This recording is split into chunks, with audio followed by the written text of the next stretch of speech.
I don't know how it happened, but as fate would have it, the pretty school teacher was nearly sideswiped by the speeding vehicle.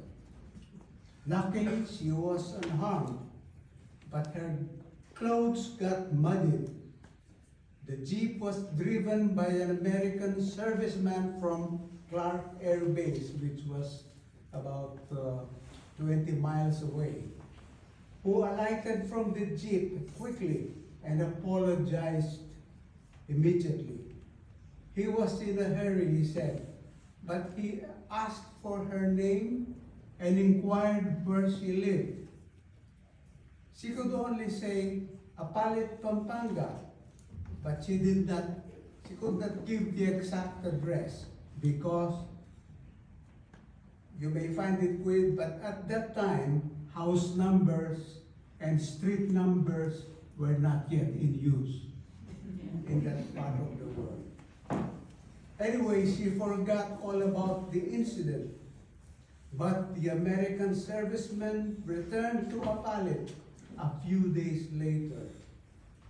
He hired a Kalesa.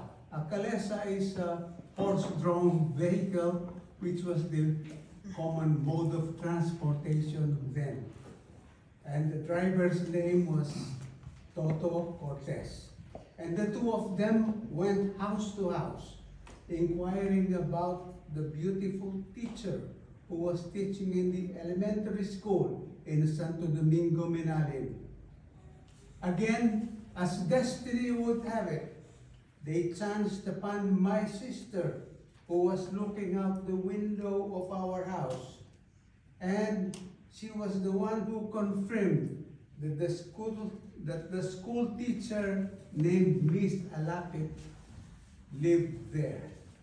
The teacher, of course, was Chaporin, and the American serviceman was Uncle Bob. And that was the beginning of their epic romance.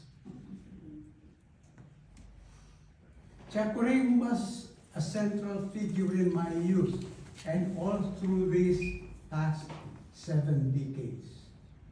For a time, in the early 50s, she and Uncle Bob and their eldest, Alan, stayed with us in Apalit.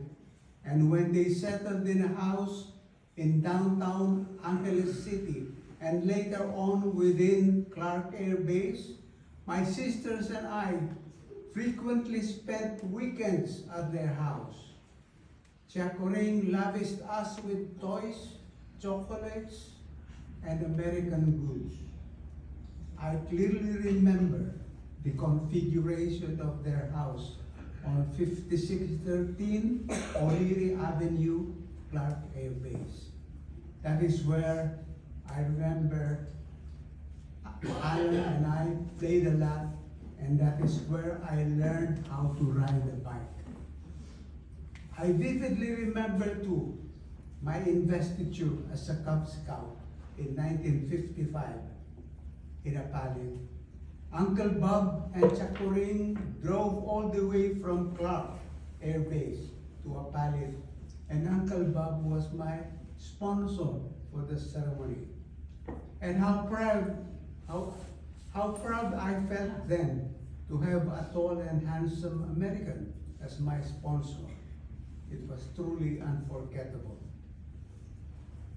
Even when I was a student in a seminary, Chakoring often corresponded by mail with me, never forgetting Christmas and birthday greetings year after year after year. That's how thoughtful she was. Well, my cousins know better than I what her life has been here in Fairfield since 1960. But this much I can say about her. Her kindness and her generosity are legendary. She was undoubtedly a loving mother to her children. And she was my second mother here in California when I immigrated here. And she was always the grand matriarch of the Alapit Basilio clan. As of her character, I could say that she was absolutely true to herself. She had frankness, she had courage and candor by nature. She will mince no words in expressing what is on her mind and what she feels. No pretenses, no subterfuge. She had spunk, and we admired her for that. That is how I remember her. The last time I saw her was on April 5 last month, just 3 weeks before she died. She was in good spirits, in apparent good health, despite her recent orthopedic surgery. And she requested me to cook pinakbet for her, which we did that night and delivered it to her the following morning. She was even looking forward to her 102nd birthday in August. I told her that she has to beat the record of her paternal grandmother, Lola Pia, who lived up to 106 years old.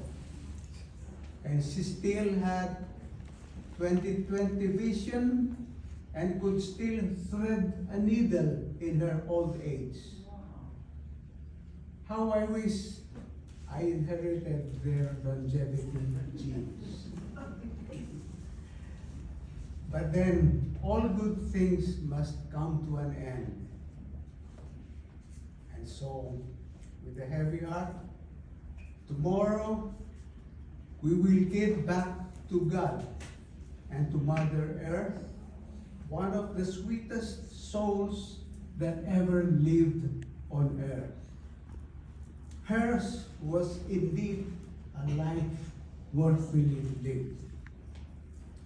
As the ancient Romans would say, Ave et Vale, meaning hail and farewell, Chacorin, we love you.